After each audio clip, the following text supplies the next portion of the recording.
दोस्तों कभी कभी आपने सुना होगा कई नेताओं से ये कहते हुए कि लोकतंत्र खतरे में है, लोकतंत्र खतरे में है। जब भी कोई सरकार की तरफ से कोई नया कदम उठाया जाता है तो विपक्ष बोलता है कि लोकतंत्र खतरे में है। जब विपक्ष ज़्यादा हंगामा करता है तो सरकार की तरफ वाले बोलते हैं कि लोकतंत्र खतरे में है। लेकिन क्या रियल में लोकतंत्र खतरे में है? इसकी थोड़ी सी गहराई से जांच करने की ज़रूरत है।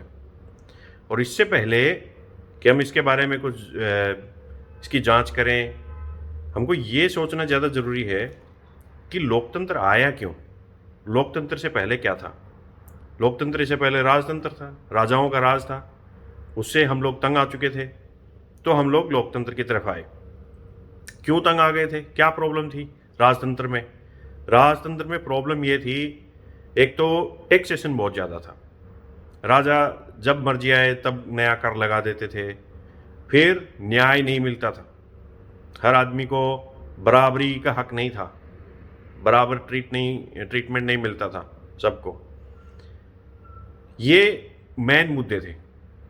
इनकी वजह से जनता राजाओं से परेशान हो गई थी और लोकतंत्र की तरफ उन्होंने कदम बढ़ाया। लोकतंत्र आ गया। वे हम बोलने को तो ये बोलते हैं कि दुनिया का सबसे बड़ा संविधान हमारे पास है, सबसे बड़ा लोकतंत्र इंडिया में है।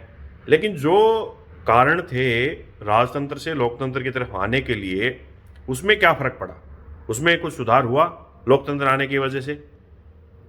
टैक्सेशन जो सबसे बड़ी प्रॉब्लम थी उस दिन, आज भी वही प्रॉब्लम है मेरे ध्यान से। तो आज भी टैक्स, अगर आप इंडिया में टैक्सेशन की बात करें तो ओवर टैक्स कंट्री है। इतना टैक्सेशन है कि बस पूछो मत। अगर आप 1,000 रुपये दिन का कमा लेते हैं तो आप इनकम टैक्स के दायरे में आ जाते हैं। और इनकम टैक्स तो एक प्रकार का टैक्स है, कई दूसरे टैक्स भी हैं उसके अलावा। वैसे इन जनरल दो कैटेगरी में बांटते हैं टैक्सेशन को, डायरेक्ट और इनडायरेक्ट टैक्स। तो इनडायरेक्ट टैक्स तो ये अपना जीएसटी हो गया। 20% का जीएसटी आप ऑन एवरेज मान लीजिए हर चीज़ पे। तो जितना आप महीने का खर्च करते हैं उसका 20% टैक्स में जा रहा है। आप इनकम टैक्स पे करते नहीं करते उससे कोई मतलब नहीं है। उसके अलावा वैट, तो अभी भी पेट्रोलियम प्रोडक्ट जितने भी हैं वो वैट में आते हैं। तो आप जितना पेट्रोल डीजल लेते हैं उसके ऊपर टैक्स देते हैं। उसके अलावा एक्साइज ड्यूटी हो गई, इंपोर्ट, सिक्योरिटी टैक्स, ये टैक्स वो टैक्स, ये तो सारे हो गए इनडायरेक्ट टैक्स। फिर डायरेक्ट टैक्स में भी आपका इनकम टैक्स आ गया, फिर कॉरपोरेशन टैक्स आ गया। जितने बड़े बड़े कॉरपोरेट हैं उनको टैक्स देना पड़ता है। फिर जितने प्रोफेशन है उनको प्रोफेशन टैक्स देना पड़ता है, प्रॉपर्टी टैक्स देना पड़ता है। दुनिया भर के टैक्स हैं। और सबसे बड़ी मजाक तो रोड टैक्स में है।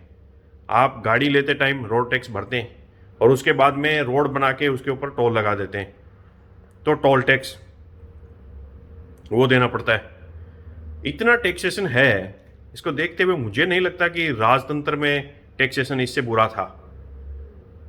फिर बराबर का अधिकार मिल गया, सबको बराबर का अधिकार मिल गया। लोकतंत्र आने से कुछ नहीं बदला मेरे हिसाब से तो। हालांकि हम लोग उस दौर में नहीं जिए, हमने वो दौर नहीं देखा कि राजाओं के टाइम में क्या असमानता थी। लेकिन असमानता आज भी बहुत है। लोगों को बराबरी का अधिकार नहीं है। न्याय, मुझे कुछ कहने की ज़रूरत है इसके बारे में। न्याय उस दिन भी नहीं मिलता था तो आज भी नहीं मिलता है। आज भी जिसके पास पैसा है उसको न्याय मिल जाता है, जिसके पास नहीं है वो ऐसे दर दर की ठोकरें खाता है। न्याय भी महंगा हो गया है। इन शॉर्ट, अगर देखा जाए तो लोकतंत्र सच में खतरे में है। क्यों? क्योंकि आप किसी भी देश में देख लीजिए, लोकतंत्र बहुत ज़्यादा पुराना तो नहीं है, ये नया तंत्र है, लेकिन इससे किसी का भला नहीं हुआ। आप ज़्यादातर कंट्री में देख लीजिए, दो दो पॉलिटिकल पार्टियां हैं वहाँ पे। हमारा इंडिया का तो खैर छोड़ दीजिए, बाद में बात करेंगे। हर एक कंट्री में दो दो मेजर पॉलिटिकल पार्टियां हैं। लोगों ने हर एक पार्टी को मौका देके देख लिया, अब दोनों तरफ से तंग आ चुके हैं। ना तो वो इसको चाहते ना वो उसको चाहते। लेकिन चुनाव होते हैं तो दोनों में एक को तो चुनना ही है, कोई ना कोई तो आएगा ही। तो बस एक फॉर्मेलिटी के नाम पे वोट डालते हैं और उनमें से कोई न कोई एक चुन के आ जाता है। लेकिन आप किसी से भी बात कर लीजिए, अगर आप उनका फीडबैक लेंगे तो ज़्यादातर का यही फीडबैक रहता है कि मैं ना तो इस पार्टी के साथ जाना चाहता हूँ, ना उस पार्टी के साथ जाना चाहता हूँ, मैं चाहता ही नहीं इनको वोट देना। धीरे धीरे कहानी इंडिया में भी सेम ही होती जा रही है। लोगों का मन ऊबने लग गया है ये लोकतंत्र, ये बहुत बड़े संविधान से। हर तीसरे दिन तो यहाँ पे हड़ताल रहती है, हर तीसरे दिन यहाँ पे मोर्चा निकलते रहते हैं, हर तीसरे दिन यहाँ पे पॉलिटिकल पार्टी की रैली होती रहती है, हर तीसरे दिन मारकाट होती रहती है इसी नाम पर। ये मिला है लोकतंत्र की वजह से। ट्रेनें फूंक देते हैं, गाड़ियां रोक देते हैं, तोड़ देते हैं उनको, हर जगह दंगे होते रहते हैं, ये लोकतंत्र की वजह से मिला। ये लोकतंत्र की गिफ्ट है हमारे लिए। बदला कुछ भी नहीं।